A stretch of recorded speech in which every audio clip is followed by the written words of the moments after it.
아니 근데 서문이 진짜 좋지 않았어요? 네. 서문이 너무 아름다워가지고. 네. 야, 이 작가 약간 그런 작가 같아. 이과 문과 다 되는 그런 사람들이 있잖아. 맞아요. 과학적인 그 호프자로 약간 그런 책처럼 과학적인 얘기에 되게 정통하면서 문학적인 아름다운 네. 내용을 맞아. 그런 책이더라고요.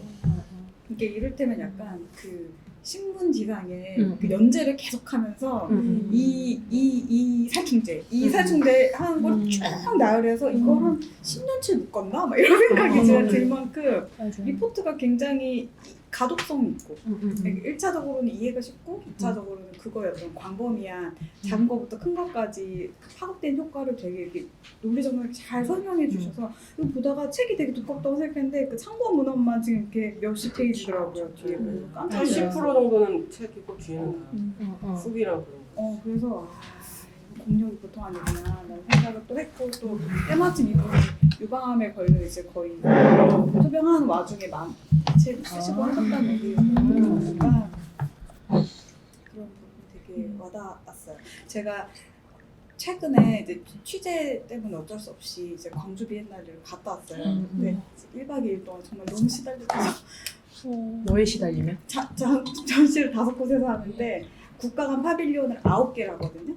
그럼 14곳을 지금 제가 이틀 동안 갔다 와야 되는데 너무 미치겠는 거예요. 그래서 이걸 내가 어떻게 그래가지고 어떻게 몇 군데는 못 들르고 그래도 몇 군데는 그래도 중요한 데라고 하는데 다 들르고 왔는데 그 중에 이제 네덜란드 파빌리온에 조주형 큐레이터라고 그 국립아시아문화전당에서 기획하는 분이 있어요. 그분이 이제 기획 잘하시는 분인데 그분이 이제 기후 멸종 무슨 재판 이런 형태로 이런 안 좋은 화학 제품을 사용하고 그에 따른 유해한 영향을 미친 그 각국의 그 글로벌 기업들 뭐 유니레버만 이런 회사들 있잖아요. 그런 걸 이제 가상으로 이제 불러들여서 인간과 비인간이 대등한 위치에, 그러니까 누구는 비버의 입장을 대변하고 누구는 캥거루의 입장을 대변하고 해서 쫙 심판하는 재판을 벌리는 거예요. 그래서 가상의 그 기후 위기를 위한 어떤 그 총칙, 그 어떤 법 같은 것들을 막 이렇게 제정해서 낭독하고 이거에 대해서 인간이 이제 그 동물의 역할을 비인간으로서의 역할을 대변하면서 이용하고 그래서 그런 회사들의 잘못을 지적하고 그거를 막 토론하고 이런 일련의 과정을 일종의 이제 퍼포먼스처럼 수행을 했던 그래서 좀 약간 주목을 많이 받았었는데 이제 그러니까 이 전시를 준비하는 과정에 있어서도 굉장히 중요했던 논의 중에 큰 부분이 이제 기후 재난과 함께 그런 인류세가 남긴 지구상에 남긴 그 해악, 인류세 시대의 해악 뭐 이런 걸 그 큰 논의에 올려놔요. 그러니까 그 재미있었던 게 이런 그 환경과 관련된 문제를 연구하시는 분들이 그 인터뷰 중에 그런 게 나오더라고요. 그 GV 토크라고 전시 앞서서 하는 그런 프로그램 행사 있잖아요. 그런데 이제 학자들 불러오는데 예술가도 오고 환경학자도 오고 생태학자도 오고 다 오는 거예요. 주제에 관련해서. 근데 그런 분들이 자기는 과학사 박물관이나 그런 과학 관련된 기관에서 자기가 강연을 많이 하게 될 줄 알았대요. 근데 자기가 가장 많이 가는 곳은 미술관이더래요. 맞아. 그러니까 이 논의를 객관적인 맞아요. 지표를 가지고 아무리 얘기해보고 신문지상에 아무리 떠들어봐도 그 파급력이 그렇지 않았다는 거예요. 그러니까 이게 신문에 딱 나오고 그러니까 어떤 기사화되는 순간 이건 굉장히 정치적인 이슈가 되고 다른 측면에서 부각이 되고 피해자들이 막 전 이거 보면서 가스키메이트 같은 거 사용해서 돌아가신 분들도 생각나고 막 이런 일들이 일종의 그런 스펙터클의 어떤 그냥 신문지상에 얼마나 많이 죽었다 뭐 이런 어떤 그 기록들로 남을 뿐이지 그 사건의 진상과 내막 같은 건 잘 들여다보지 않잖아요. 그런 다큐멘터리를 제작하지만 사람들은 또 그건 다 보는 것도 아니고 어떤 그러니까 역할이 다른 것 같아 매체. 근데 자기가 미술관을 쫓아다니면서 이렇게 강연을 많이 하게 될지 몰랐고 이 문제들을 예술가들이 가장 예민하게 받아들이고 그거에 대한 가장 중요한 메시지들을 상상력을 발휘해서 할 수 있는 그러니까 그 심판을 할 수 있는 건 실제 세계가 아니라 상상의 세계 속에서 만든 미술관 안에서 가능했다는 그 얘기가 되게 이렇게 와닿더라고요. 그래서 이해관계 없이 들을 수 있는 곳이라서 그런가? 미술관이? 다른 데는 뭔가 제약이나 가스키메이트 같은 것도 그걸 만든 사람들이나 그런 사람들이 자기 이권이 걸려 있으니까 정상적으로 다룰 수가 없잖아요. 미술관은 가정에서 출발해서 그런 거 아닐까요? 그러니까 미술관이라는 공간, 그러니까 미술관이라는 공간이 현실과 분리시켜 놓고 생각할 수 있는 공간이어서 그렇게 그런 거 같기도 그런 하고. 가정에 허용되는 공간이니까. 뭐 소문이 예술은 없다고 이제 하죠. 함부로 손댈 수 없는 거니까 작가가 뭐 이렇게 만들어내면 작품으로 그거에 대해서 존중받은. 그쵸, 작품으로 있으면 사람들은 거기에 대해서 반응하는 건 다양하게 반응할 수 있는 걸로 열려 있으니까 거기에 대해서는 뭘 못하지만 우리 뭐 생활 속에서 진짜 뭐 그런 가습기 뭐 이런 것 같은 경우에도 뭐 자본이나 이런 쪽에서는 이제 계속 이거를 막기 위해서 막 언론이나 이런 쪽에도 그 정말 중요한 거에 이르지는 못하고 결국에는 그냥 겉으로 드러나는 것만 떠들다가 나중에 그냥 적당히 또 흐지부지 되고 막 그런 방해 작업들이 계속 있는데 이 미술에서는 그렇게까지는 할 수가 없는 뭐 그런 예술가들이 하는 일 중에 이런 얘기로 빠지면 안 되는데 일 중에 아주 구체적으로 그런 사람들을 만나요. 아까 말씀하신 것처럼 그 사건을 당한 현장의 사람들, 5.18 같은 걸 당한 사람들. 그래서 제가 이제 그 전에 한번 소개해드린 적이 있는데 오메르 파스크랑 이문승 작가 그 미디어 아트 전시 설명해드릴 때 이문승 작가의 그 보셨을지 모르겠는데 광주와 부에노스아이레스 두 나라를 딱 놓고 좋은 빛 좋은 공기라는 타이틀의 전시 작품이 하나 있어요. 그게 뭐냐면 좋은 빛은 광주의 그 이름을 풀이한 거고 부에노스아이레스 이름을 풀이하는 좋은 공기예요. 근데 그 나라에 1980년에 딱 그 시점 5.18이 났어 그 시점에 지구 반대편에 있는 부에노스아이레스에서도 동일한 그런 독재 정권에 의한 그 강압적인 사건들이 일어나고 많은 사람들이 죽었거든요. 그러니까 그걸 딱 병치시켜 놓고 그 피해자들 이야기를 이쪽도 들어보고 저쪽도 들어보고 하는 걸 이제 동시에 나레이션과 함께 두 나라의 어떤 피해가 입은 장소들을 촬영하고 인터뷰를 하고 동시에 딱 보여주는데 아 이게 우리만의 문제가 아니고 이 사람들의 이 육성이 그대로 담긴 어떤 이 영상들을 보면서 그 역사책으로 공부할 수 없는 다른 것들을 우리가 이제 딱 그 날것으로 대하게 된다는 그런 느낌이 사실 들었었어요. 이거는 정말 미술관이나 이런 데서만 가능한 걸까? 이런 작업을 통해서만 우리가 이렇게 배울 수 있는 걸까? 뭐 하여튼 여러 가지 생각이 드는 전시였었는데 그런 식의 이제 접근도 달랐던 것 같아요. 그러니까 저는 이 책 읽으면서도 저희 아빠 생각이 계속 났는데 저희 아빠 월남전에 갔다 오셨고 그 이렇게 공중에서 막 뿌릴 때 이제 비가 오나 봐 하고 맞으셨다는 거예요. 근데 이제 저희 아버지가 돌아가셨는데 보훈 대상자였고 뭐냐 그 피해 고엽제 피해자 고엽제 피해자로 이제 고엽제 피해자셨어요. 근데 이제 아빠는 선동식으로 자기는 이제 전장에 나서 싸우기보다 행정병이어서 그래서 행정을 많이 처리했었다. 그래서 그냥 어린 시절에 막 그런 그 무용담처럼 이렇게 들으면서 컸었는데 여튼 그래도 그 피해를 입었던 거고 그래서 국가에서 그런 피해 보상을 해서 저희 아버지는 이제 병원에서 보훈병원에서 계속 치료 받으시다가 이제 돌아가셨고 이제 현충원에 계신데 그런 일련의 사건들을 생각해보세요. 엄마랑 그런 아침에도 그 얘기를 했어요. 아빠가 1970년대 아니었을까? 베트남 전쟁이면? 그치. 근데 이 책은 벌써 60몇 년대 나왔는데 40년대에도 알고 있었고 50년대 이 사람들은 알고 있었잖아.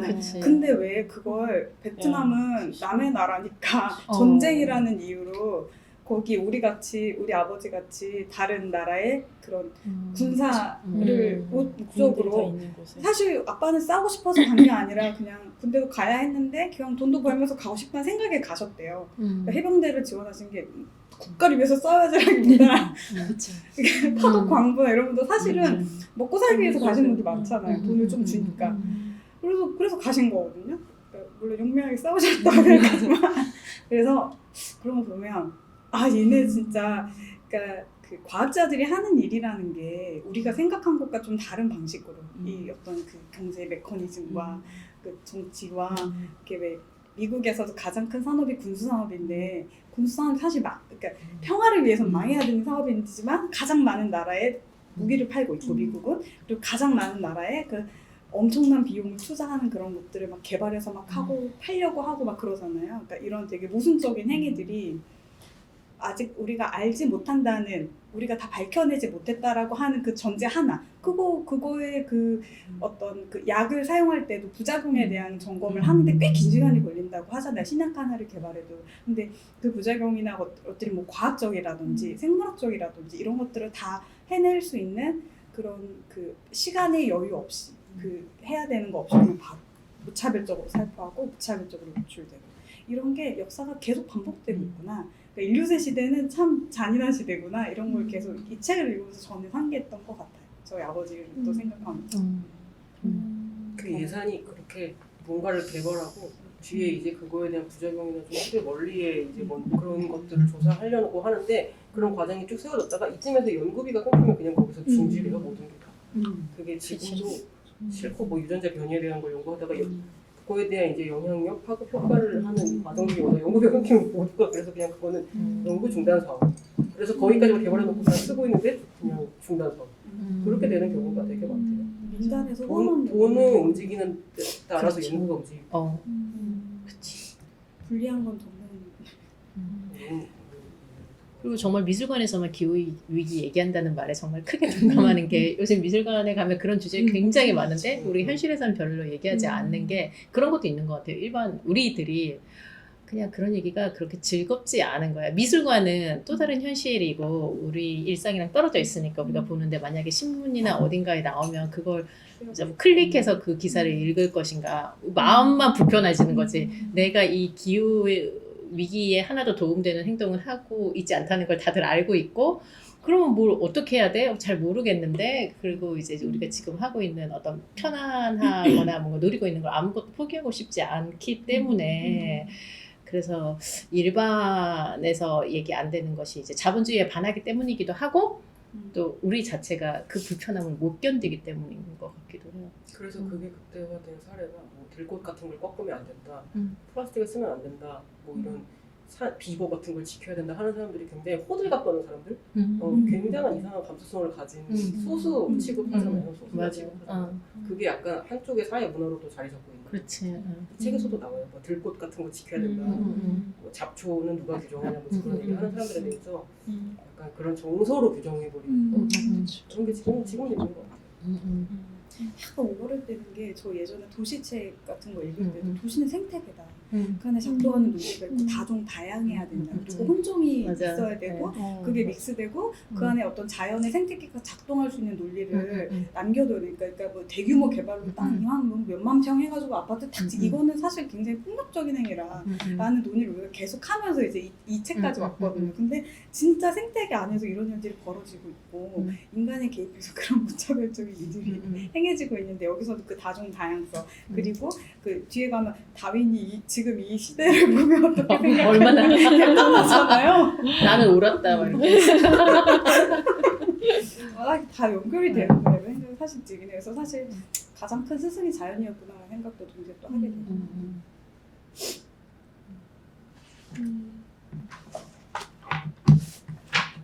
책도 비슷해요. 이거 1950년대, 60년대에 지어졌는데 제인 제이콥스 책이랑 되게 비슷하지 않아요? 그 시대를 맞아, 맞아. 되게 멀리서 미래에 와서 저 멀리서 이걸 조망하는 거 있잖아요. 멀리에 와서. 그럼 또 그때 그 둘이 만났나? 되게 한참 멀리 떨어진 데서 약간 현재를 조망하는 사람. 그런 사람의 시각을 갖고 되게 사려 깊게 한 문장 한 문장 쓴 것 같은 게 느껴지는 책이었어요. 근데 이 사람도 이미 20, 30년대에 우리가 알고 있는 기술인데 지금 급하게 빠른 시일 내에 이익을 봐야 된다는 이유로 우리가 그걸 활용하지 않는다는 거에 대해서 되게 개탄하고 이게 미래 어떻게 될 것이다 이미 예상하면서 개탄하는 게 되게 제인 제이콥스 글쓰기 방식이랑 비슷하지 않습니까? 그런 생각 보면서 이분이 이 당시에 책 낼 때 알 카슨이라 그랬었대요. 남자처럼 레이첼 그러면은 그 맞아. 시대에 여자가 이 책을 썼다라고 하면은 이제 그거에 대한 딱 선입견으로 그 다음부터 딱 덮는 거죠. 지금도 약간 그렇잖아. 지금도 그래도 지금은 그때보다는 아니지라고만 생각하지만 또 모르죠. 나는 그렇게 생각했는데 남들은 또 안 그런 사람도 아주 많을 수도 있고 그랬었고. 최근에 되게 여성 작가 책만 있는 것 같다 우리 읽다 보니까 너무너무 쏙쏙 들어온 책들이 다 여성 책좀 그랬어요. 책이었어요. 그렇게 사려 깊게 쓰여진 글들이 다 여성 작가였네. 생각해보니까 바로 지난달도 그렇고 다른 분들을 위한 디자인 그다음에 미국 대도시 그것도 그렇고 진짜 작년에 고립의 시대도 그랬고 이 책 보다 보면 계속 이제 반복적으로 여러 사례들이 막 되게 많이 방대한 사례들이 막 나오는데 읽다가도 내가 다 막 읽다가 앞에 읽은 것도 까먹고 그러면서 쭉쭉쭉 넘어가는데 이게 쌓이긴 하는 건가 이런 생각이 들면서 그러니까 근데 하는 얘기는 어쨌든 반복적인 DBT랑 다 그렇죠 반복적으로 똑같다. DBT라고 맞아요. 제초제와 그 다음에 그 뭐지 방 DT 벌레들 죽이는 거 음. 뭐 그런 식으로 막 이제 얘기를 하면서 점점 이제 새소리가 들리지 않는 봄에 대한 얘기가 처음에는 하고 물 얘기 나오고 뭐 그러다가도 이제 거의 뒤편에 가가지고 암 얘기가 나오는데 너무 무서워지는 거죠. 유정. 그죠? 남일 아닌 게 느껴지니까 그 당시에도 되게 충격적으로 막 되게 이 책이 나왔을 때 이 당시는 미세 플라스틱에 대한 아, 네. 논의는 시작되지도 얘기는 그러니까 아직 지금 안 더 했는데. 무서운 시대예요. 요즘엔 방사능이 막 이렇게 어.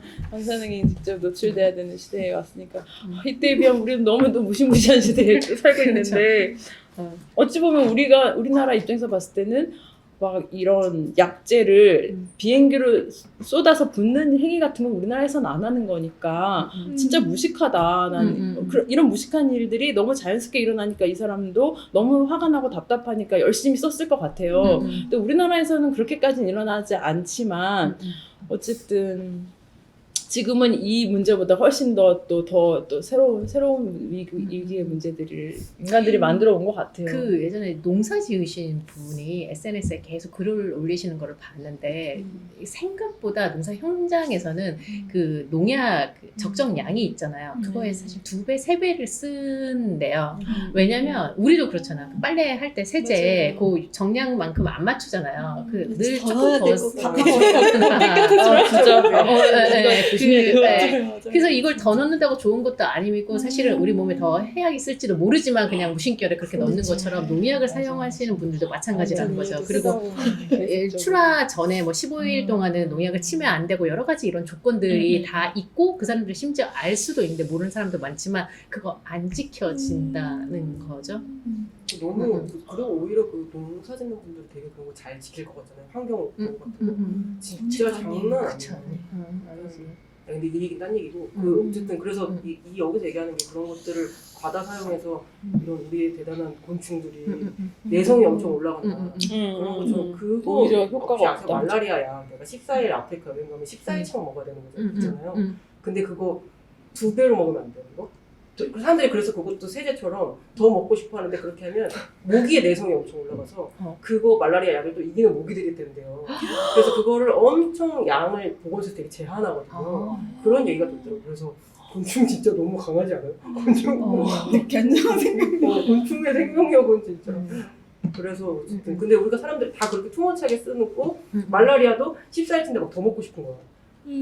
잠깐을 위해서. 근데 결국에는 내가 그렇게 사람들의 그런 습성, 그렇게 조금씩 1.25배씩 하는 습성이 자꾸 쌓여서 더 내성 강한 말라리아 모기가 생기고 가시는 거예요. 그래서 그렇게 먼저 읽어드릴지. 감사합니다. 그런다고 하더라고요. 그러니까 이 책에서 그 나왔던 얘기 중에 특정 식품의 뭐 화학자님 안전 기준 위반이 의미 없다.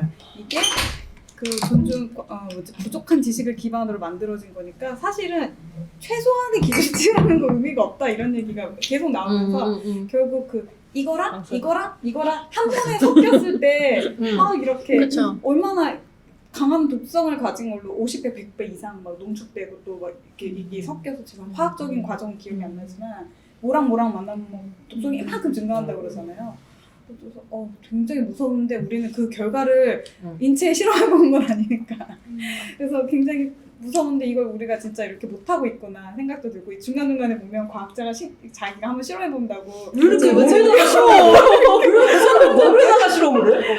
먹어보고 죽었다. 그놈의 호기심. 해보고 평생 의사활동을 할 수 없었다. 몸에 발라먹었다. 뭐 이런 나름 조심한다고 페인트 이렇게 기대서 서 있고 너무 웃기게. 근데 그분은 사실 되게 위대한 분인데 왜냐면 그렇게 했으니까 그 결과가 나왔다는 거잖아요. 근데 결과가 나올 때까지도 아팠다. 대박이에요. 몸에다 실험을. 근데 변화는 사실 없는 거잖아요. 이 책그 사실 여기 나온 것처럼 암이나 이런 것들이 사실 지금은 더 직접적으로 사실 되게 많은 사람들한테 훨씬 더 많이 왔는데도 그 다음 그러니까 이게 왜 그러니까 사실 제인주급 책 읽을 때도 저희가 그 얘기했는데 고전이라고 하는 책들이 얘기하지 않잖아 했는데 왜 아직도 이러고 있을까 봐 이 고민은 계속 문학적인 고전도 아니고 맞아요. 이런 고전인데 이런 문제를 고발한 고전인데도 그쵸. 아직 모르는 건 아닌 거지 다. 제가 최근에 읽고 있는 책 중에 하나가 뭐였지? 모든 것의 가치라는 책이에요. 그게 약간 경제학 서적인데 거기서 처음 알게 된 게 GDP를 어떻게 계산하느냐의 그 맹점을 계속 설명을 해줘요. 그런데 예를 들어서 거기서 봤던 것 중에 되게 깜짝 놀란 게 어떤 회사가 그 공장에서 뭘 돌리다가 강이 오염됐어요. 그럼 그 강이 오염되면 그걸 정화를 어쨌든 해야 되잖아요. 그럼 그 정화를 하는 방법이 크게 두 가지가 있는데 하나는 직접 고용을 해서 직접 문제를 해결하는 거. 그러니까 그 회사 내에서. 또 하나는 외주를 주는 방식. 그러면 GDP가 예를 들어서 그 상품을 제품을 생산해서 뭐 100만큼의 이익을 얻었어요. 100만큼의 생산이 증가한 거죠. 그것이 생산되기 이전보다 100만큼이 늘어났어요. 그럼 일단 GDP는 플러스 100이 된 거잖아요. 근데 그거를 직접 해결을 해요. 직접 A 방법 직접을 해결해서 그걸 해결하는 비용이 30이 만약에 들어갔어요. 그러면 플러스 100이 아니라 마이너스 30까지 해서 GDP는 플러스 70밖에 안 되는 거예요. 근데 만약에 외주를 줘요. 그래서 40을 만약에 더 비용을 20이 됐든 40이 됐든 그 외주를 줘요. 그럼 GDP는 플러스 100에 플러스 만약에 그 20이면 플러스 20에서 플러스 120이 되는 방식이에요. 그러니까 생산 그게 계속 매출이 발생했다라고 뻥튀기 되는 거예요. 그게 저한테 너무 놀라운 사실이었거든요. 지금도 그렇게 계속 계산을 한다는 거예요. 그래서 그 GDP를 계산하는 방식이 우리 경제나 사회에 미치고 있는 생산을 우선적으로 네, 생산 그러니까 기준을 어떻게 생산량이 더 많아지니까. 우리 사회를 왜곡시키고 계속 사각지대를 만드는가를 계속 얘기하는 책인데 이것도 그런 것 같아요. 이런 자연에 대해서도 계속 요즘 보고 있는 책이어서 사람들이 알고 있는 거랑 이게 또 돌아가는 방식 그거를 또 계산하고 지표로 만들어 놓은 우리의 어떤 틀 같은 거 구조 네, 그게 우리한테 미치고 있는 영향이 훨씬 큰 것 같아요. 정말 그런 생각 많이 해요. 수치로 나오고 지표로 나오고 단어로 정리되는 것이 생각보다 굉장히 많은 것들을 좌우하는 것 같아요. 네. 저는 근데 뒷부분을 특히 읽으면서 그냥 세포구나. 되게 겸허해지는 느낌이었어요. 나도 세포구나. 네. 그러니까 모든 것은 세포고 왜 얘기 많이 듣잖아요. 아까 가습기처럼 뭐가 해서 이렇게 사람이 뭐 폐가 망가졌다라던가 뭐가 망가졌다라던가 뭐 그래서 결국 불임이 된다던가 뭐 병원을 갔을 때 무슨 약을 처방하는데 임신의 가능성이 있습니까? 이런 말이 그냥 상식인 것처럼 그냥 듣고 아니요, 뭐 그래요, 뭐 이렇게 대답은 하지만 그게 저한테 어떤 영향을 끼쳐서 왜 그런 질문을 하는지 구체적으로 생각을 해본 적이 없던 거예요. 근데 여기서 그런 세포고 그 세포들이 하는 어떤 산화 작용인가? 뭐 그러면서 이게 이들이 해야 되는 정상적인 활동이 교란되면서 그 기능이 차단되고 산소가 공급이 안 되고 그래서 그 결국 세포가 망가지고 뭐 조류를 예를 들면 알이었는데 그게 갑자기 이제 어떤 뭘 받으면 살충제를 받으면 결국 그게 그냥 그 알 속에 텅 비어버리는 산소가 공급이 안 되니 걔는 죽어버리는 거죠.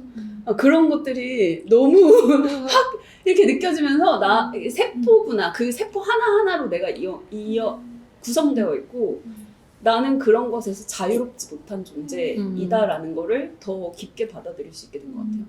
그리고 어떻게 작용하는가 내 몸에서.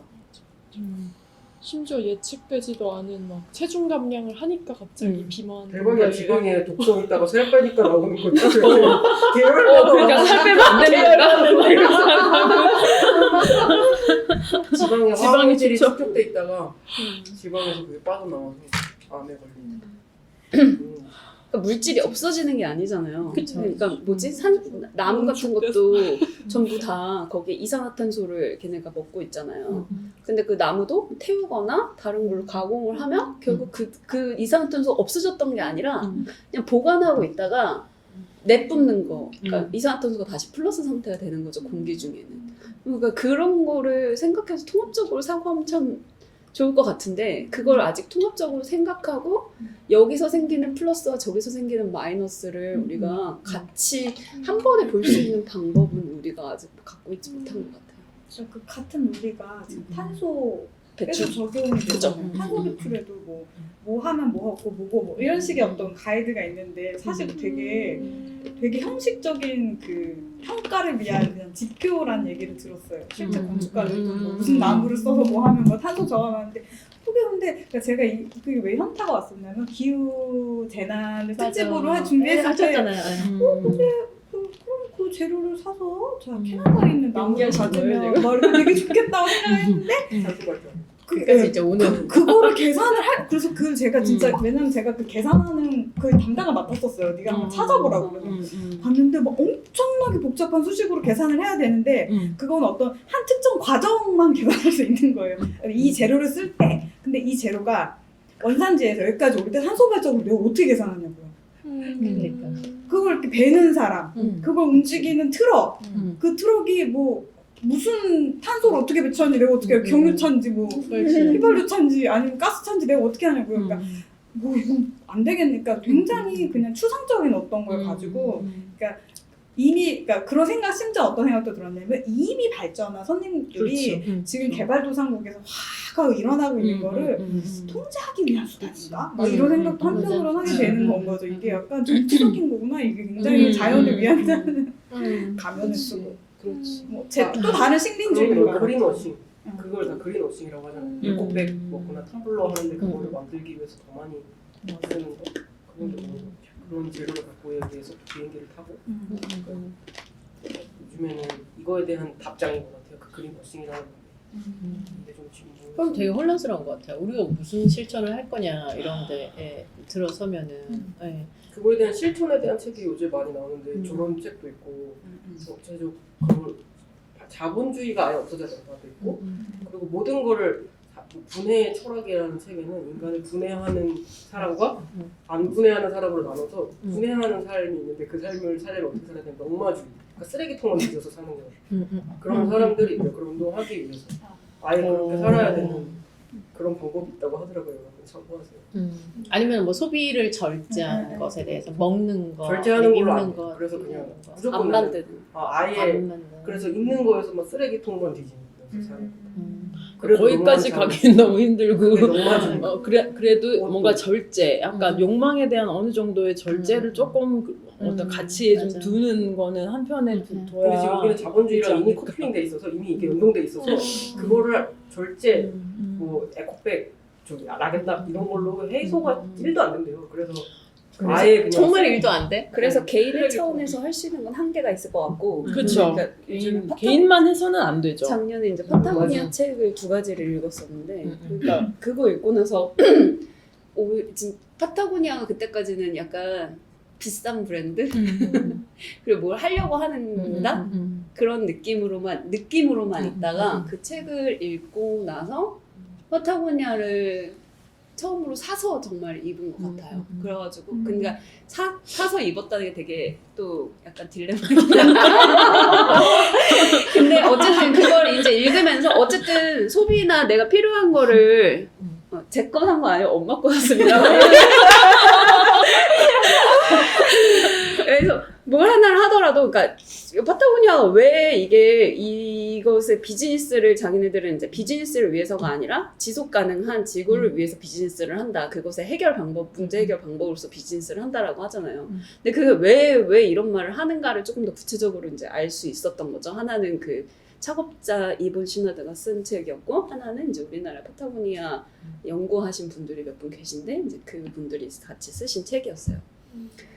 근데 거기서 이제 알게 된 것들은 거기서 만들어지는 것들이 유기농, 그러니까 철저히 아까 이 얘기가 생각난 건 이제 기자님 얘기를 통해서인데 생산의 모든 과정을 알고 계속 계산하고 자기네들이 조정하고 그 이해관계자 계속 협업관계와 소통을 하면서 이쪽으로 유도하고 그리고 또 지표를 만들어서 검증하고 그런 식으로 계속 제품을 하나를 생산을 하더라도 그것을 제대로 하지 않았을 때는 제품을 생산하지 않는 거죠. 그러니까 그 제품 생산에 제일 중요한 건 제품을 생산하기 위해서가 아니라 생산하는 그 자체가 목적이 되는 게 아니라 하나의 제품이 나오는 그 과정, 일련의 과정을 우리 기업이 책임진다라는 관점으로 하는 거예요.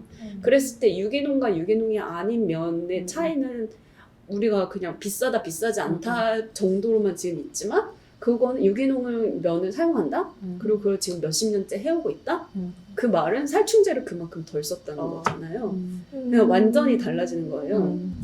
특히나 이게 지금 갖고 왔던 책은 몇 년 전에 읽어서 지금 내용은 정확하게 기억이 안 나는데 호프자란 책 이 나는 풍요로웠고 지구는 달라졌다. 인간의 풍요가 지구를 어떻게 달라졌는지에 대해서 이 책보다는 어떻게 보면 우리한테 더 재밌게 읽을 수 있는 책인데 그 살충제 사용에 대해서 내성이 생기면 그 토양에 어떤 영향을 미치고 그게 생태계에 어떤 영향을 미치는지에 대해서 그 순환적인 설명을 한 부분이 기억이 나거든요. 그래서 그 살충제 하나를 쓴다 쓰지 않는다. 그거는 그 다다음을 완전히 바꿀 수 있는 일이기 때문에 그 파타고니아의 접근 방식이 저는 그러니까 개인이 할 수 있는 것들은 좀 한계 제한적일 것 같고 사실 개인이 생산하는 것들도 있지만 대부분은 소비하잖아요. 근데 그 소비를 멈출 수는 없잖아요. 우리도 살아가야 되니까. 그랬을 때 그것을 생산하는 그 기업이 더 책임을 갖고 혹은 다른 목표를 갖고 다른 비전을 가지고 그것을 생산해낸다면 우리는 더 통합적으로 성공할 수 있지 않을까요? 근데 소비자 입장에서 할 수 있는 것 중에는 그런 것들을 소비하는 거죠. 소비할 거 거면. 그리고 파타고니아 미국 사이트에 들어가면 그 WORN 원 입었던이라는 뜻의 그 사이트를 기업에서 직접 운영을 해요. 그래서 자기네 상품만이 아니라 그걸 같이 노출하는 거예요. 누구나 거기에 파타고니아 옷을 올릴 수 있고 그거를 살 수 있는 그 자기네들이 중고 사이트 파타고니아 제품의 중고 사이트를 직접 그 파타고니아닷컴 그 사이트하고 같이 운영을 하는 거예요. 그래서 일반 기업이라면 안 할. 네. 그래서 그게 되게 인상적이었어요. 그 진짜로 그 들어가 보면 몇 년 전 제품인데도 가격이 그렇게 막 떨어지거나 그러지도 않고 또 여러 번 빨았을 때 오히려 옷이 더 튼튼해진다고도 하고 그러니까 사람들이 그걸 많이 사더라고요. 네, 기업이 이런 식으로도 할 수 있는데 사실 하지 않는 거잖아요. 그리고 소비자들이 또 바꿀 수 있는 건 패스트 패션 같은 거를 이제 사는 것보다는 사실은 처음에 돈이 좀 들더라도 좀 더 환경적으로 우리가 믿을 수 있는 것을 사는 것 그게 문화가 되면 참 좋은데. 저는 직접적으로 제초제에 대한 근데 저희 아버지가 태양광 발전을 하시는데 거기에 이제 해줘야 되는 게 뭐냐면 잡초들이 자라거든요. 사이사이. 그럼 걔네들을 중간중간에 잘라줘야 되는데 너무 힘든 거예요. 사람이 이제 다 이렇게 하려면 그러니까 너무 피곤하고 힘들면은 제초제를 뿌리고 싶은 욕망에 이제 하게 되는 거죠. 그렇죠. 그러면 이제 나는 이제 원래 예전부터도 약간 그런 제초도 뿌리는 건 좋지 않다라는 이제 그 생각이 좀 있으니까 내가 그래서 도와줄 수 있는 만큼은 막 이렇게 저도 배고 이렇게 하는데 어쩔 때 나도 너무 피곤하고 힘들고 막 이럴 때 제초제 이제 뿌려야 되겠다 막 그렇게 하면은 그냥 이런 책을 또 자주 접하지 않으면은 한 번씩 뿌려도 되지 뭐 이렇게 또 이거 한 번씩 보면서 다시 그래 제가 몇 개 아빠 드세요 대단한 사람들 장난 아니에요. 농약을 안 쓰고 농사 짓는 사람 입장에서는 지금 생각해보면 쉽지 않은 일이에요. 자기네가 재배한 거 안 먹는데요. 그 농약을 어느 정도 쳤는지 알기 때문에 안 먹는다 그러더라고. 그러니까 뭐 이런 거 있잖아. 우리가 막 요리할 때 내 가족이 만든다 생각하고 만들었어. 이게 아니라 내 가족이 안 먹는다 생각하고 만들었어요. 사과 안 먹어 그러면 뭐 사과 농장한테 사과 안 먹어. 가설하는 사람들 제 주변에 가설하는 사람들 사과 꺾는 거 봤거든요. 껍질을 한 1cm로 깎아. 아 진짜요? 네, 밤톨만하게 해서 먹어요. 여러분 본인이 안 먹어요. 복숭아 특히 응. 복숭아는 복숭아. 특히 되게 잘 상하잖아요. 그래서 네. 항생제를 그러니까 이게 지금 수확하기 직전에 15일 동안 며칠 안에는 크면 안 되는데 사람이 먹을 거면 근데 어쩔 수 없이 그 과정에 너무 빨리 물러지고 상하기 때문에 출하하기 직전에도 항생제를 엄청 뿌린다는 거야. 우리가 먹는 과일들 어렸을 때 먹었던 과일이랑 너무 품질 다르잖아요. 엄청 그래요? 크고 다 달잖아요. 맞아요. 예전에는 모든 과일이 달아. 그렇게 달지 않았어요. 네. 지금 완전 과일 맛이 바뀌었어요. 이것도 뭐 일종의 개량하면서 그렇게 된 것도 있겠지만 지금 뭔가 그거를 키우면서 이런 것도 개발된다고 하더라고요. 그 제초제를 쓰지 않기 위해서 옥수수 자체에서 그 제초제가 좀 나오는 거예요. 살충제가 나오게끔 유전자 여기 그책 변형. 있는 그거 있는 것 같아요. 아 그래요? 변형을 한대요. 근데 그게 어떤 영향을 일으킬지 모르잖아요. 내 몸에 들어와서 그게 살충제를 뿜을 수도 있는 거잖아요. 그런 거에 대한 연구는 아직 되지 않았다. 이제 약간 그런 게 되게 많더라고요. 그래서 한때는 진짜 뭘 먹을 게 없는 거예요. 맞아요. 그죠? 먹을 게 없죠. 아니 신한 과일, 야채 이런 거. 애들이 학교에서 뭐 그런 걸 하나 봐요. 그래 어느 날은 와서 아몬드를 생산할 때 물이 굉장히 많이 든다고. 그래서 아몬드를 먹지 않는데요. 그래서 내가 아니 그것만 그런 게 아닌데 다른 것도 먹어 괜찮아. 넌 성장기 있으니까 조금 먹어도 돼. 안 먹는데. 그래서 아몬드를 안 먹어. 아몬드 브리즈도 안 마시고 안 먹어. 그리고 또 어느 날을 와서 나보고 갑자기 엄마 토마토에 그 연어 왜 훈제 연어랑 먹을 때 먹는 소스 있죠. 그 이름 뭐죠? 하여튼 그 소스를 뿌려서 먹으면 연어 맛이랑 똑같아. 이런 얘기를 갑자기 밑도 끝도 없이 하는 거예요. 근데 나중에 알고 보니까 연어가 이제 그 뭐라 중금속? 아니 중금속이 아니라 연어를 키우는 걸 뭐라 그러지? 양식. 양식. 연어 양식에 대해서 굉장히 긴 스토리를 들었대요. 그리고 이제 그 양식한 연어는 색이 원래는 회색이고 그걸 색을 넣기 위해서는 뭔가를 하고 이런 얘기를 쭉 다 듣고 나서는 자기는 이제 연어를 엄청나게 좋아하거든요. 정말 연어를 너무 좋아하는데 그날 밤에 이제 자기는 자서 걱정을 했겠죠. 연어를 먹으면 안 되겠다. 하지만 난 연어를 너무 좋아하는데 이러고 잤는데 꿈에서 그게 나왔나 봐. 물감으로 색깔을 칠하는 게 토마토에다가 그 소스를 뿌려서 먹으면 연어 맛이랑 똑같지 않을까라는 생각을 했나 봐. 그래서 나보고 자꾸 스스로 스스로 생각을 해놨나 봐. 그래서 토마토에 사서 그 소스를 뿌려서 만들어 달라는 거예요. 그래서 그렇게 해줬는데 당연히 맛이 똑같지 않죠. 말도 안 되지. 근데 가 있는데요. 그러니까 자기는 근데 그런 압박을 엄청 받는 거죠. 아 그런 거면 나는 이것을 소비하지 말아야겠다라는 생각이. 배우는 것도 다르네.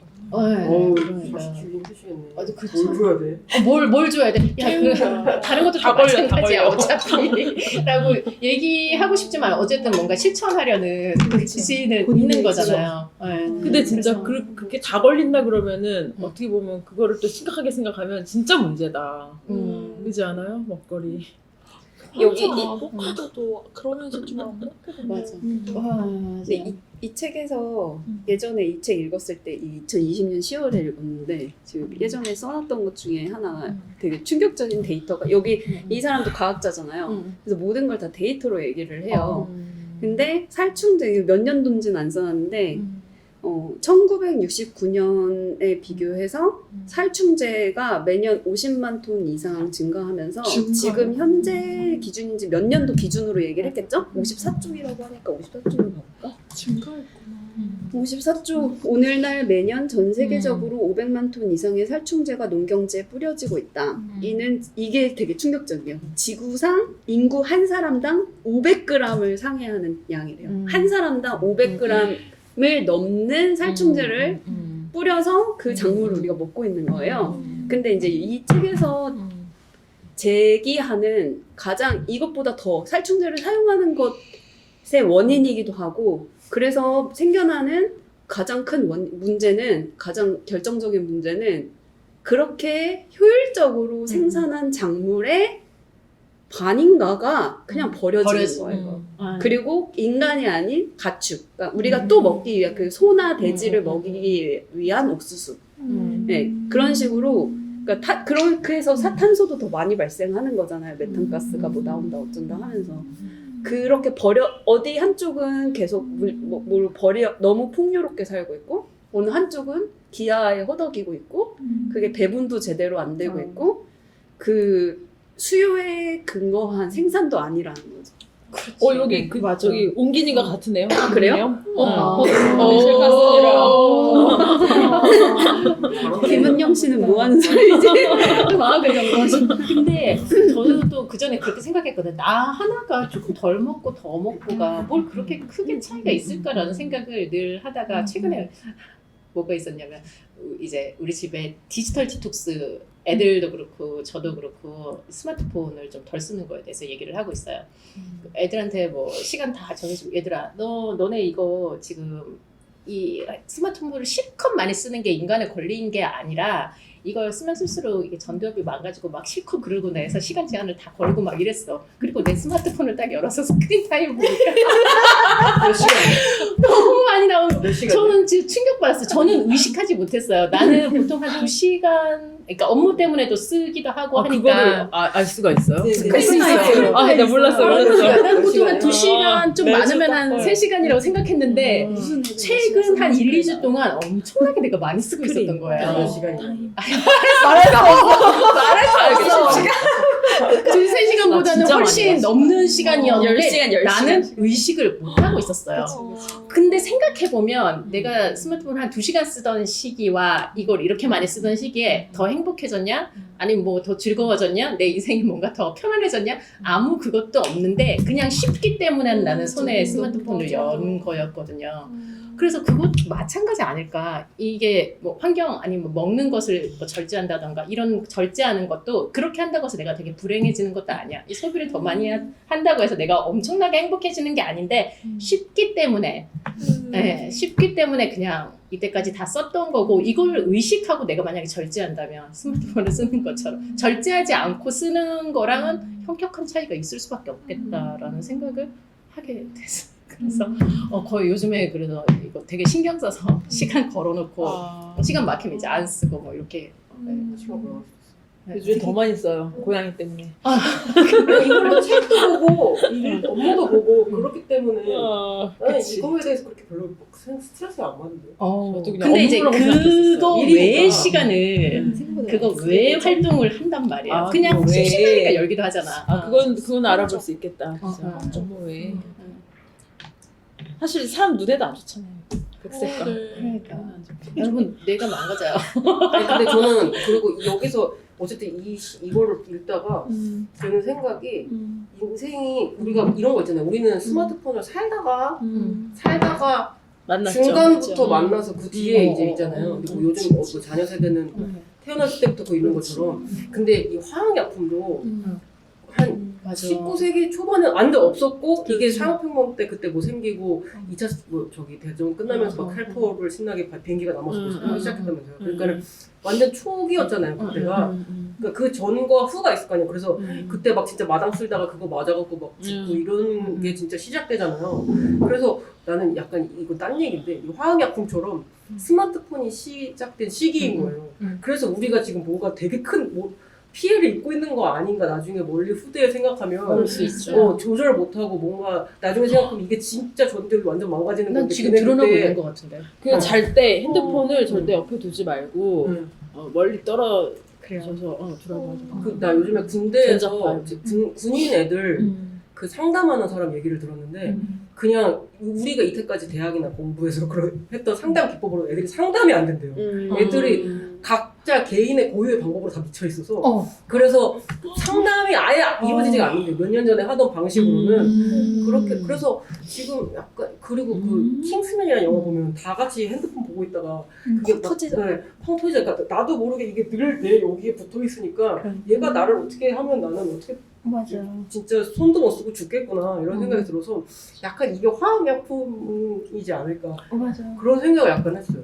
우리가 모르고 그래서 나중에 한 100년 뒤에 야 걔는 스마트폰 다 지고 맨날 살았대. 앞에 이런 이게 약간 마약이나 약간 뿌리면서 사는 거죠. 것처럼 지금 약간 그런 게 아닐까. 새로운 게 오면 일단 좀 진짜. 이렇게 멀리 해야 되겠다. 약간 이런 생각을 마약이나 술 뭐 이런 게 아닐까. 예, 예. 그런 게 처음 됐을 초기 때 세대. 몰핀 같은 거를 막 맞아. 그런 그 이제 더 많은 노동을 하기 위해서 뭐 먹고 막 이랬다고 했잖아요 처음에. 이제 그런 것처럼 우리가 그런 정도의 이제 강도가 있는 건데 뇌에 그런 정도로 자극을 주는 건데 지금 막 일상적으로 계속 쓰고 있다. 2010년에 처음 나왔잖아요. 그쵸. 그러더라고요. 우리가 초기 피해자가 아닐까. 진짜 딱 초기.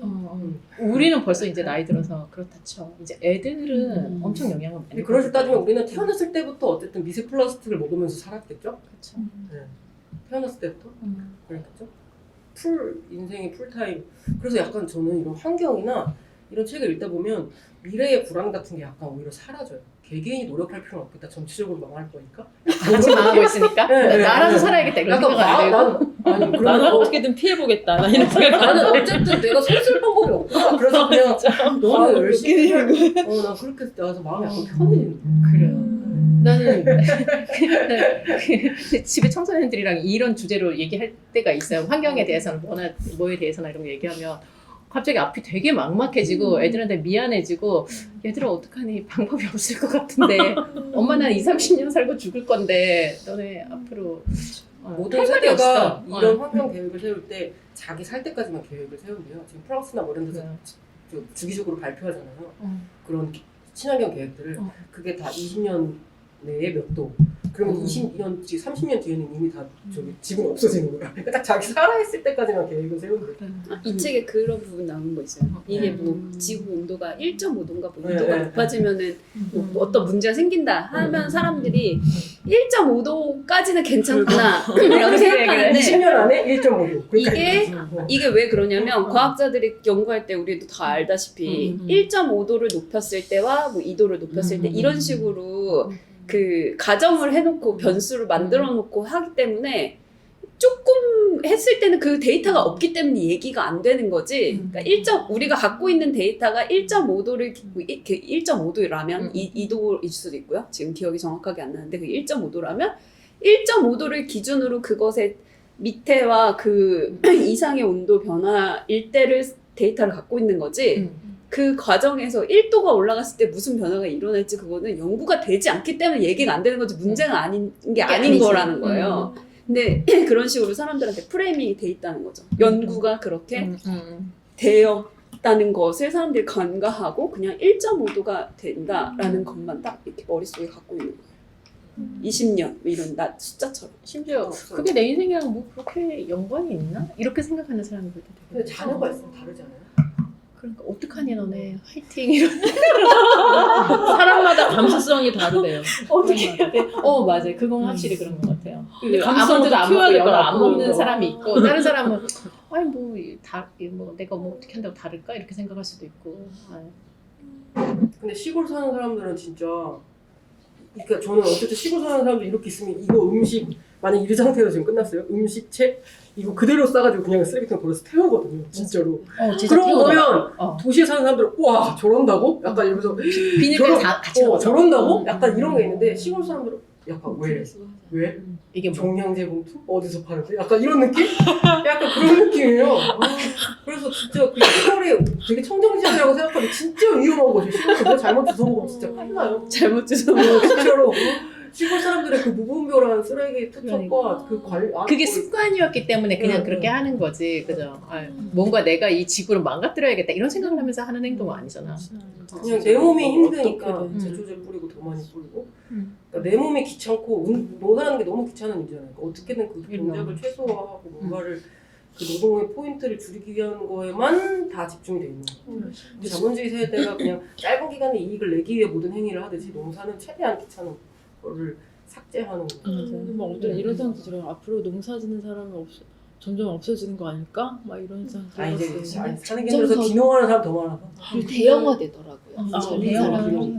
저도 귀농에 좀 관심 많아서 그런 데를 갔는데 하도 농약을 이제 대형 농들이 많이 치시니까 그러니까. 본인의 그 보니까. 귀농 그 유기농 하시는 분들은 땅이 적으니까 자기가 아무리 농약 안 치고 옆에 땅에서 이 농약 네. 이런 것들 때문에 다 그냥 죽는데요.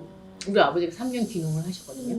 고추 농사를 하셨어요. 그래서 이제 약간 수익형으로 그거 팔아가지고 생활비를 하려고 그걸 하셨는데 1년째인가 2년째쯤에 이제 그 농약을 치는 시기가 있어요. 한 번을 빠뜨린 거야. 그 농약 한 번 치는데 그래도 한 150만 원씩 돈이 드는데 150만 원 없었어요. 그래가지고 빠뜨렸대요. 그 후에 농사를 싹 갈아엎었어요. 안 돼서요? 그 벌레가 벌레가 장난이 아니라 장난이 진짜. 아니에요. 그 세번 메시지 쳐야 되는데 재앙처럼 한번 빠뜨렸다고 농사를 싹 그냥 그러니까 그냥 포기한 하는 거예요. 작물은 무조건 그렇게 다 써줘야 되는 것 같아요. 이미 그냥 내성도 있고 뭐도 우리끼리 있고 뭐 이런 것들. 해먹어. 우리 가족끼리 몇 개 해먹어. 그럴 때는 진짜 그럴 때는 안 쓰고 내가 저기 안 어떻게 먹는다 생각하고 해야 돼. 벌레 먹어도 먹고 막 이렇게 하는데 그 이제 가족이 안 팔아야 먹는다 되는 생각하고 거 만들었어요? 팔아야 된다 그러면은 진짜 이걸 안 쓰면은 이게 그냥 상품성이 없어지니까 그때부터 그냥 그거 많이 점점 더 많이 먹는 쓰는 거야. 그 다음에 더 세지니까 네. 이번 올해 쳤던 걸로 해서 애들이 내성이 안 생겨서 안 되고. 돼. 그렇게 하니까 가끔 뉴스에 막 메뚜기 때 막 그 나왔다 이런 거 막 나오잖아요. 겁나 세진 거예요. 근데 우리의 주식은 또 거기서 기반하잖아요. 그 생산된 그런 문작물. 그래서 작물별로 고추는 잘 모르겠는데 그게 완전 어쨌든 악순환인데. 이 집은 쌀농사 짓고 저 집은 뭐 음. 밀농사 짓고 저 집은 감자농사 짓는데 이 집은 뭐 또 과일농사 지으면 쭉 지었어 대대손손. 이 집은 빨리 써. 농약을 많이 써. 아, 이 집은 대대손손 단명해. 이게 정말 그런 거예요. 네? 그렇대요. 그 시골에서는 그냥 시골에서는 아, 저 집 그거 농사 짓잖아요. 약간. 그리고 그럴 수 또 있겠다. 누구면 우리는 만약에 비농약 맞아서 내가 농사를 짓는다고 하면 막 3M 마스크 쓰고 막 고글 쓰고 할걸요? 막 그렇게 하는데 시골 사람들 그냥 노마스크로 그렇지. 그냥 하니까. 그렇지. 그러면 이 호흡기로 다 들어갈 거 아니에요. 그러겠죠. 근데 뭐 예전에 여책에 나온 뭐 그런 것처럼 세진 않겠죠. 막 맞아서 바로 죽고 막 이러진 않겠죠. 더 배출이 조금 잘 되는 성분이겠죠. 인체에 무해하다는 거를 항상 달고 있으니까. 근데 그게 뭐 땅에 유해하면 어쨌든 그게 이 책을 읽으니까 결국에 순환돼서 인체에 유해한 건데 옛날보다는 덜 세겠지만 그런다고 하더라고요. 그러니까 몇 주 전에 몇 주래 한 2월쯤에 읽은 책 중에 하나가 이제 인류를 식량 위기에서 구할 음식의 모험가들이라는 식량 위기에 관한 책이 있어요. 이런 책들 되게 많이 읽으시는 아니, 근데 그 이것도 뭐 때문에 읽게 됐는데 이게 무료 책 전자책 그 공공 도서관 전자책에 있어서 읽게 된 거예요. 이런 주제의 책을 찾다가 근데 거기에 이제 중국의 유기농 사업을 하다 망한 사람 얘기가 사례가 나와요. 근데 이제 중국에 우리도 미세먼지 다 중국에서 오는 거잖아요. 근데 중국 그 본토 자체는 어떻겠어요? 우리가 베이징 같은데 이렇게 자료 화면만 봐도 숨을 쉴 수가 없잖아요. 근데 결국 그거 비가 내리고 여기서도 계속 뭐 비가 내리고 뭐 습기가 차고 그러면 다시 또 그걸 먹고 막 이런 얘기가 나오는 것처럼 비가 내리면 그거 결국 다 어디 가겠어요? 비가 없애주는 게 아니라 다 땅으로 가는 거잖아요. 그리고 지하수도 오염시키고 토양도 오염시키고.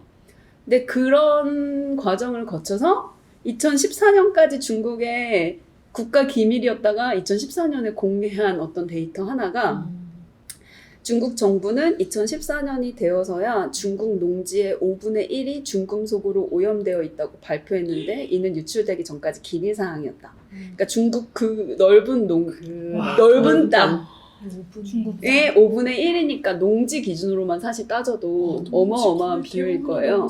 그러면서 이 챕터에서 이제 나오는 어떤 되게 인상적인 문구 한 개와 되게 재밌는 사실, 흥미로운 사실 하나가 중국이나 싱가포르 같은 그런 아시아의 토양이 오염되거나 토양이 너무 작은 갖고 있는 땅이 작은 그런 나라들, 근데 돈은 있는 나라들이 요즘 하고 있는 일 중에 하나가 남미에 그렇게 땅을 산대요, 국가가. 거기다 네, 자기네 땅이 너무 작아서 나중에 식량 위기에 대응을 못하거나 아니면 오염되어서 먹을 수 없는 작물만 이제 생산할 수밖에 없기 때문에 바깥에 땅을 사는 거죠. 아직 오염이 좀 덜 됐다고 생각되는 곳에. 그런 식으로 그거를 위기를 지금 대비하고 있는 거예요. 너무 신기한 거. 결국에는 화성 가는 거지. 이제 그거 너무 놀라운 거 하나랑 그다음에 인상적이었던 문구 하나는 이 유기농 사업하는 그 남자가 했던 말인데 의사한테 낼 돈을 농부한테 내라고. 그런 식으로 사고를 바꾸면 우리가 다 같이 사실 유기농에 대해서 유기농을 더 선호하고 농약을 써지 않는 것을 선호하고 그런 식으로 아까 파타고니아 얘기한 것처럼 소비를 하는 식으로 문화가 바뀌면 결국 그 생산도 그렇게 해야 되겠다라는 문제 의식을 해서 그렇게 전환이 될 수 있는 촉진이 되잖아요. 그러니까 어떤 큰 변화가 있지 않고서는 안 되는 거. 근데 지금 현재는 그렇지 않은데 그때 우리가 생각해볼 그러니까 문구 하나가 그건 거죠. 의사한테 낼 돈을 그렇죠. 농부한테 내는 지금 건데 시대는 사실 의사한테 돈을 쓰는 게 자연스럽고 내 그렇죠. 몸에 직접 그 GDP 계산하는 거랑 그거 생기기 똑같다니까요. 전에 우리 사고가 예방이냐, 네. 조치냐, 뭐죠. 참 거죠. 여기서도 그 얘기 나오잖아. 예방할 수 예방하겠다. 있는데 그 비용과 시간이 많이 든다고 생각하지만 그걸 결국 총체적으로 계산해 보면 제초제 뿌려서 얻을 그 후대 그것까지 다 계산하고 사람 죽은 거가 생각하면 이게 훨씬 좋은데 안 안 한다. 하는 발암물질이라면 발암물질 1도 들어가면 안 되는데 최소 기준이라는 거 만들어놨다. 막 이런 말도 너무 어이없잖아요. 그러니까 천적을 데려오는 비용이랑 야, 맞아. 당장 제초제 비용이랑 비교했을 때 제초제 비용이 싸니까 했는데 이 뒤에 있는 그 나중에 드는 그건 알아서 환경에 대한 책임지겠지. 오해나 그런 거에 천적을 비용을 데려오는 비용이 따지면 훨씬 크다는 거. 그렇죠. 그건 얘기가 너무 통찰력 있어. 인간이란 진짜. 나빴다. 제목이 너무 좋지 않아요? 근데 침묵의 봄. 그 너무 그게 참 좀 슬퍼. 완전 충격적으로. 이 정도 충격 줘도 안 돼. 아니, 저는 이 책 계속 읽으면서 그거 궁금하지 않았어요. 저는 요즘 환경 관련 책을 많이 안 읽어서 그런가 봐. 지금 50년 지나서 기술이 더 이제 더 발전해서 우리가 더 심하게 더 빠른 속도로 지금 지구를 망치고 있을 텐데 그거에 대한 책을 읽고 싶다 이런 책을 생각을 했어요. 그거에 이거에 지속 불가능 엄청나게 자본주의. 최근에 있을 텐데. 그 옛날 거고 이거 지금 이런 50년 전 책이 얘기. 이런 책 있어요. 지속 불가능 자본주의라고 일본 사람이 쓴 책인데 그게 약간 이거의 2022년 버전. 아, 예. 그것도 좀 네. 화학 환경에 대한 책이에요. 불가능. 근데 그냥 그거는 그냥 그래서 제가 그 두 개를 이거랑 그거를 같이 읽고 생각한 게 이 과학 기술이나 이런 게 이렇게 발달했는데 우리 지금 이거에 있고리죠 생각하면 과학이나 이런 환경에 대한 관심보다 자본주의가 너무 발달했어요. 네. 그래서 그냥 그거에 모두가 다 모든 가치가 다 몰려있기 때문에 이길 수가 없어요. 그거를. 근데 국가가 이걸 되게 지원을 사실은 했잖아요. 계속 위험성이 밝혀졌는데도 멈추지를 않고 이게 뭔가 이렇게 작업이 있어서 그랬는지 아니면 그냥 별로 관료주의에 생각 없어서 결탁된 게 있겠죠. 그쵸. 그쵸. 국가도 아니 자본주의에 아까 그런 뭐 GDP 계산 방식이라든지 국가에서도 국가에 내가 이때까지 정권에서 성장 지표라든지 이제 그런 것들에 책정되지 않는 거에 해당하는 게 너무 많은 거죠. 확연히. 이 당시에 그 막 뿌릴 때 비행기로 뿌릴 때 그 농무부에서 그런 거에 대한 기준을 정해갖고 걔네들이 인정 허가해주고 뭐 이런 식으로 하니까 걔네들끼리는 뭐 응부들이 뿌려야 우리가 생산성이 나오고 막 하는 그들이 세금 더 많이 걷고 하니까 그래서 이 사람 이후로 저게 생겼다 뭐지 환경 뭐 관련된 그런 부서에서 관리를 하게 됐고 GDP 그 책에 나오는 GDP 계산 방식 중에 하나를 이걸 설명을 하면 농업은 계속 생산을 하잖아요. 매출이 계속 발생되잖아요. 그러니까 GDP를 계속 증가시킬 수 있는 큰 산업인 거예요. 특히나 미국은. 근데 생태학이라는 건 특히나 이 60년대 이 당시만 해도 기반도 그렇게 많이 없었을 거고 그리고 생겨나는 문제들도 다 처음의 문제들이었을 거고 그리고 무엇보다도 그것들을 연구하는 것들은 결국 다 비용의 문제. 그래서 이런 것들을 연구하는 비용, 기업이 특히나 기업을 기준으로 하면 기업이 연구 개발을 하는 것들이 비용으로 되지 않고 미래 투자로 산출되기 시작한 지가 몇 년 안 됐대요. 네. 그러니까 이때 이 생태적인 것들에 대한 문제 제기를 하는 연구다? 그럼 당연히 이거는 당연히 비용으로만 보여졌을 거고 그럼 당연히 좋은 국가에서는 성장을 해야 되는 그 전후의 시기에 베이비붐 시기잖아요. 60년대 70년대니까 그때는 당연히 농산물을 제초제를 뿌리든 뭐를 대량 살포를 하든 해서 더 키우는 게 당연히 규모를 키우는 게 선택해야 되는 것 중에 하나였을 것 같아요. 그래서 이제 되게 큰 재앙이 한 번 있고 우리가 이제 역성장이 성장인 거예요. 이제 그리고 다 모든 게 분해해야 있는 걸 옛날에는 다 건물을 만드는 게 이제 지금은 하는 일이잖아요. 이제 있는 걸 다 부시는 게 모든 산업인 거예요. 다 이걸 환경으로 돌리는 거. 그런 재앙이 한 번 있으니 그렇게 되는 방법밖에 없지 않을까요? 그렇게라도 해서 거야. 약간의 뭐 희생을 치르더라도 그때 내가 있을지 없을지 모르겠지만 그냥 그게 이 틀이 아닐까. 지구가 인류가 멸망하지 않는다면 뭔가 대재앙이 자연에 대해서 한 번 있고 지금 한 반 정도 잠긴 다음에 뭐죠? 노아의 방주가 반쯤 사라지고 그걸 생각해 보면, 그러니까 여기 제 야생화 얘기 나올 때, 그러니까 제가 아주 옛날에 되게 오래 한 15년 전인가 그 독일에 여행 갔을 때 독일의 그 우리나라로 따지면 한강처럼 이렇게 죽을 다 막아서 배가 다닐 수 있게 이렇게 하천을 개발해 놨다가 이게 생태에 너무 좋지 않대. 이거 다 콘크리트를 다 걷어내서 다시 자연형 하천으로 되돌리는 그런 큰 사업을 했었고 일부 구간은 그게 성공을 해서 이제 잘 안착이 되고 뭐 이런 사례를 이제 건축가랑 같이 답사하면서 봤던 기억이 떠올랐어요. 그러니까 제 야생화라는 게 기업은 계속 돈 벌게.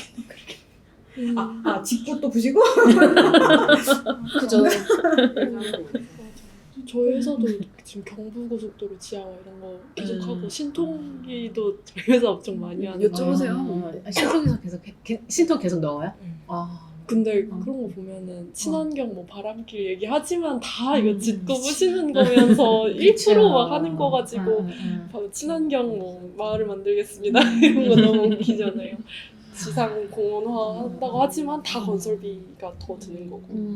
그러니까 저는 막 이거 보면 우리나라가 녹지가 예전에 뭐 뜻하지 않게 뭐 공부를 좀 해야 돼서 박정희 당시에 했던 그 녹화 사업에 대한 얘기를 책으로 읽었는데 뭐 굉장히 많은 장점도 있었지만 박정희가 이제 그 황폐화된 땅에 이렇게 나무를 심을 때 다 그 소나무 계열의 그런 나무만 심었잖아요. 그래서 녹화는 됐는데 이 나무들은 없다 쓸 데가 없는 거예요. 그리고 그 간격도 굉장히 너무 빽빽하게 기었고 벌레도 많이 들고. 그리고 30년이 주기잖아요. 숲은 오래된 숲이 있고 이게 또 다시 자생해서 해야 되는데 굉장히 어려운 작업이었다라고 읽었던 책을 이제 그 생각이 나요. 그래서 그게 뭐냐면 여기서도 인간은 이렇게 눈에 보기 좋고 푸르러야지 하면 맵다 그냥. 사시사철 푸르르 소나무로 가로수를 보면 옮겨지르만 막 크게 하는 거. 그 자연에서 제일 중요한 게 다양성. 다양성. 근데 그냥 쫙 하고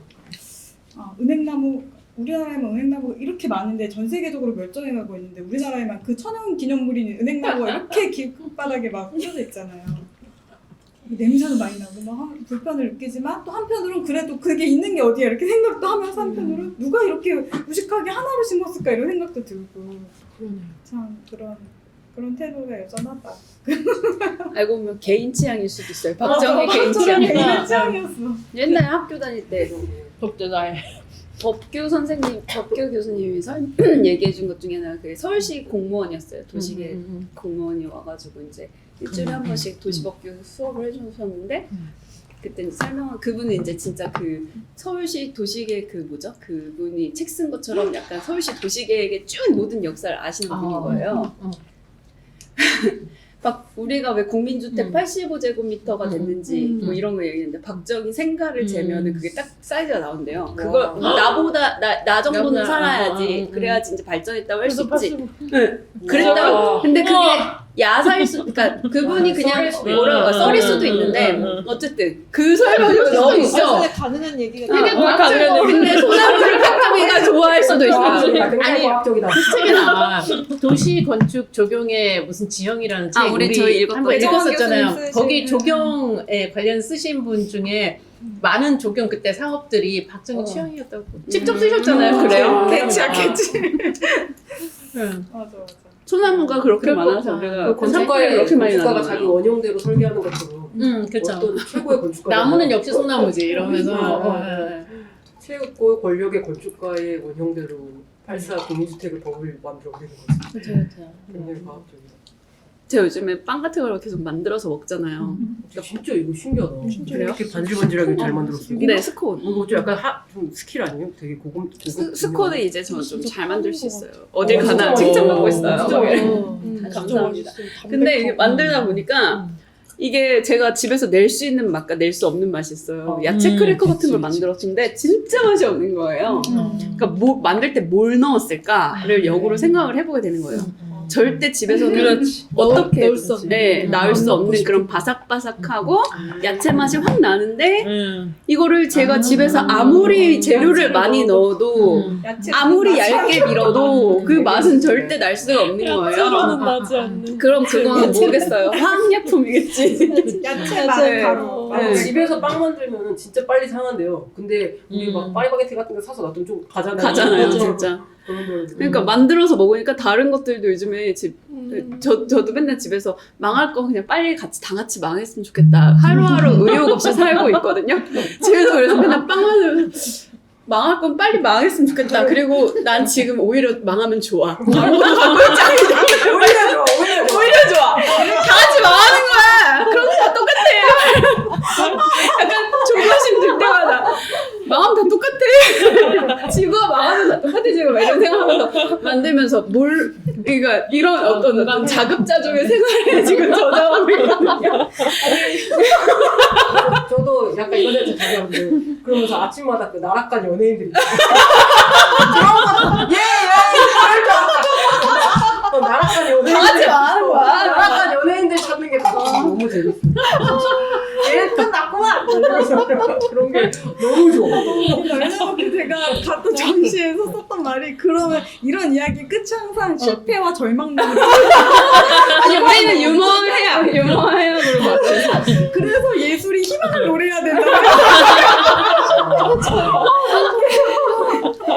오히려 막 어차피 우리가 제일 많이 하는 걱정이 뭐예요? 20대들한테 물어봐도 다 노후에 대한 걱정이에요. 맞아요. 근데 그게 노후가 없다? 그게 사라지지 않아. 노후가 올까? 그들에게 노후가 없다. 다 고통받을 거라는 약간. 아까 100세 시대라고 하는데 굳이 100세까지 안 살고 싶다는 사람 진짜 있는 맞아요. 거잖아요. 근데 100세까지 사는 사람은 우리 그때가 마지막일 수도 있어요. 더 빨리? 어쩌면. 그 다음에 이렇게 또 쭉 갑자기. 빨리. 예. 어쨌든. 뭘 하고 싶다는 생각이 안 들어요. 저는. 그래요. 의욕이. 다음 주에 망할까, 그 다음 주에 망할까 이런 생각하면서 이 스콜을 만들고 세상이 그 다음 주에 망할지도 뭔가 모른다 하나하게 되게 이러면서. 무의미하게 그런 시즌일 수도 있는데 그렇지. 되게 네. 무의미하게 느껴지고 되게 다 의미 없다. 이런 느낌. 책은 되게 여간 그럴 수 있지. 무의미하면 안 되는 일 아닌가요? 책은 되게 의미 소일거리로 읽는 거예요. 무기력한 사람은 책 못 읽어요. 그게 맞아. 무기력한 사람은 유튜브를 보죠. 그치. 아까 그 책 제목 제가 잘못 얘기했더라고요. 가치의 가치의 모든 것이에요. 저 그거 이게 사고 싶어서 봤는데. 원서가 모든 것의 가치거든요. 그러니까 아. 원서가 value of everything인데 이게 번역이 이렇게 됐어요. 내용이 완전 모든 것? 다른데 이거 네. 모든 것에 같이 쳤던데. 다른 얘기. 네. 너무 다른 얘기인데. 아직 맞아. 사는 있어요. 김민영의 성적분 얘기 완전 다른 얘기. 너무 독서 목록이 저랑 너무 많이 하늘색 겹치고 그 있어요. 책이죠. 네, 껍질. 맞아요. 빈곤 가정도 겹치고. 빈곤가정 그거 세미나에 인용하셨더라고요. 나 그래서 그 책 읽어보려고. 담아두기만 했는데 사야 될 것 같아. 너무 두껍고 네. 펼치지 않게 돼. 너무 싫어. 이 책은 제목이 좋네요. 소제목도 약간 경고하려고 무섭게 쓴 것 같지 않아요? 소제목 같은 거 되게 무섭지 않아요? 이거 원화가 맞아요. 맞아. 인간이 뭐라고. 죽음의 빛을 맞추고 인간이 이 지금 책 제일 읽고 나니까 이것도 좀 너무 좀 그 뭐예요? 정면 일으키는 새인 것 같아요. 나 몰랐네. 나 진짜 몰랐네 이거. 참 인간 잔인한 거. 나 무슨 자연의 그런 모습인 그쵸. 줄 저도 알았는데 처음에는 여쭤보고. 되게 아름다운 모습이라고 생각했는데 생각해보니까 그러네요. 새가 신곡을 맞은 어떤 제목이 다 그렇게 음. 경고를 주려고 하는 건데 전 이중 제목 중에서 가장 마음에 들었던 게 모르자 가문의 꿈을 넘어서는데 무슨 말인지 아세요 이거? 독살? 모르자 가문. 친구 초대해가지고 독살해 버리고. 우리가 내놓는 음식이 독살을 하기 위한 음식이라는 거죠. 그래서 와 이거 진짜 너무 이 사람 문학적인 생활이 장난이 아닌데? 모르자 가문의 꿈을 넘어. 사실은 난 독살 중이다. 너네들 그런 게 아니라. 뭔가 분노가 이렇게 막 쌓였는데 그거를 이렇게 여기다가 비꼬는 것 같은 굉장히 지적으로 비꼬는 폭발시킨 것 같은 느낌. 그렇지만 이렇게 자제하면서 쓰기도 쉽지 않죠. 그러니까요. 근데 저는 뒷부분에 이걸 꾸준하게. 읽으면서 암 얘기 계속하는데 본인이 암에 걸렸잖아요.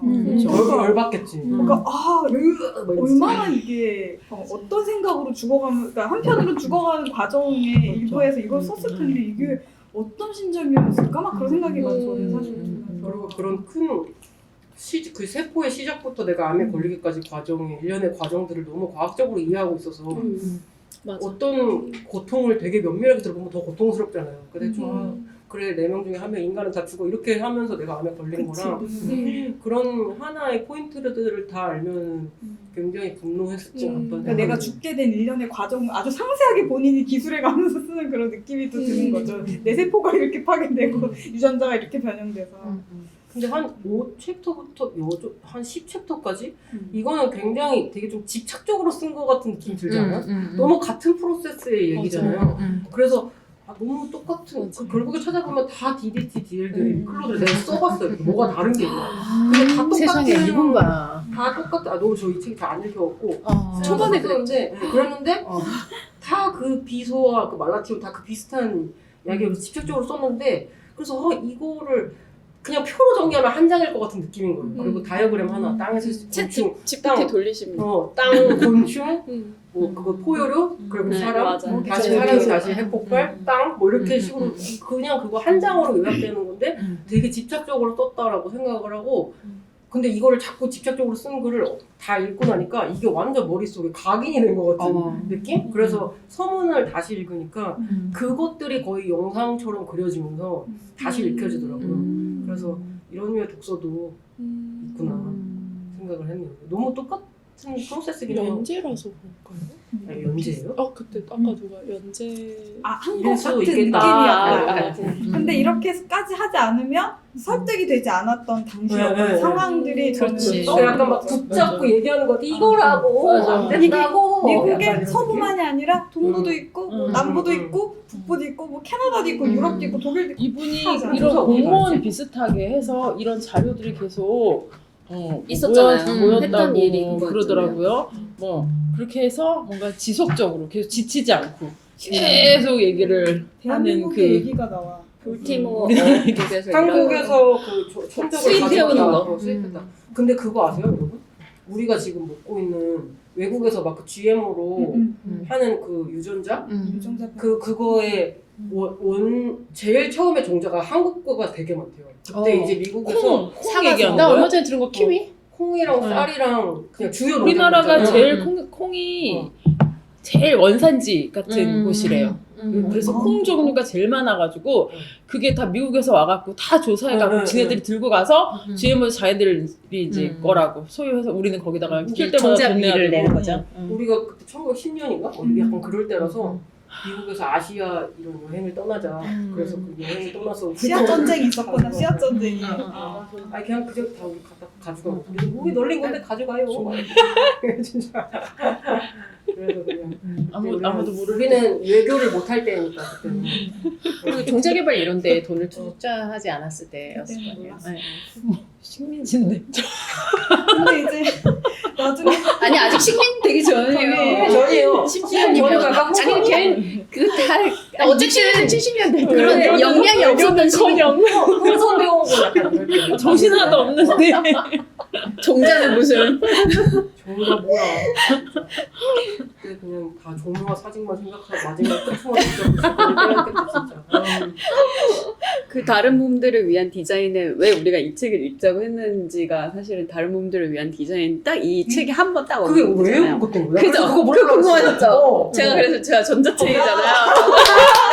그래서 꼭 말씀을 드려야 되겠다. 이거 왜 읽는 거지? 나 이거. 왜 읽는 거예요? 이런 어떤 다른 몸들을 위한 디자인 이 사람이 이제 계속 언급하는 사람이 파파넥이라는 사람이고 그 파파넥이라는 디자이너가 쓴 그 책들이 전부 다 이제 어떤 사회의 디자이너들한테 경종을 일으키는 그런 경고하는 이런 것도 생각하고 저런 것도 생각해라라는 책인데 그런 것처럼 당시 이제 인용을 하면 당시 베스트셀러였던 파파넥의 책은 이제 사회의 경종을 울리는 고전으로 제시되고 있으며 레이첼 카슨의 침묵의 봄과 제인 제이콥스의 미국 대도시의 죽음과 삶처럼 산업과 문화를 일깨우려는 의도로 쓰인 텍스트의 계보를 잇고 있다. 딱 이 한마디. 그 두 개가 같이 쌍둥이 우리가 차군요. 있어가지고. 좋아. 그럼 그 다음 책 파파넥 책인 거예요?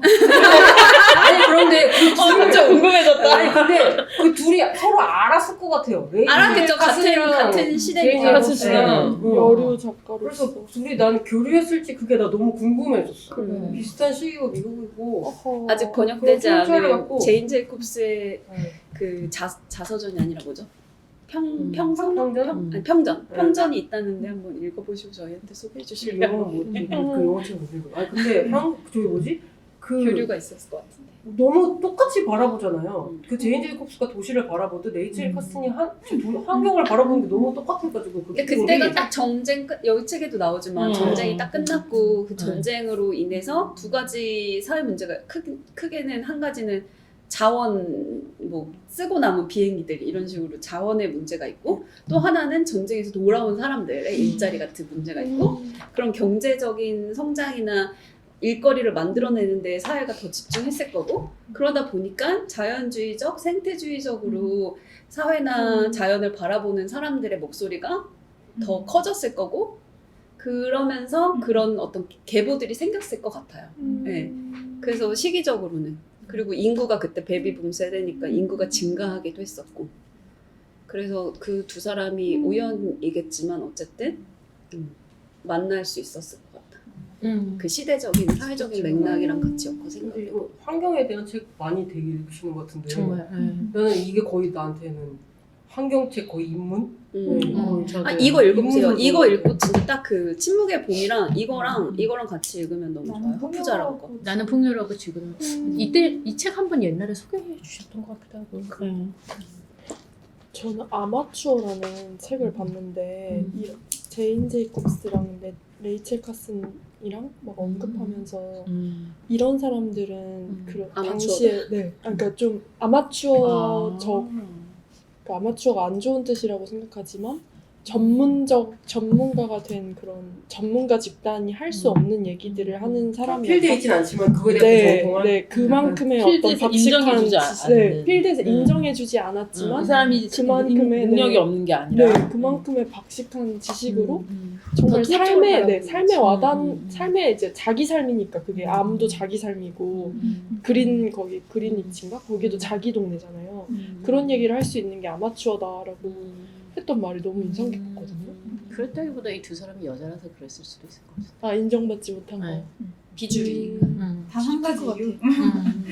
주류들은 연구비 받으면서 네. 연구비 음. 받으니까 자기가 그 엮여 회사의 거를 있으니까. 회사의 거를 해줘야 되니까 그뭐 그렇지. 단지 여자라는 것뿐만이 아니라 어떤 이 사람이 속해 있는 그 학계나 뭐 거기 내에서의 어떤 막 걔네들끼리 돼 있는 네트워크. 인정하는 그렇죠. 그 틀 그리고 거기서 적당히 이렇게 넘어가는 양심적으로 막 그렇죠. 이렇게 하는 게 아니라 그냥 선배 후배끼리 뭐 서로 위에서 이렇게 얘기하면 아이 그래 그럼 문제 없을 거야 그 넘어가는 그런 것과는 이제 그런 사람들이 분리돼 아니라서 있던, 그랬을 수 있지. 사람이기도 하고요.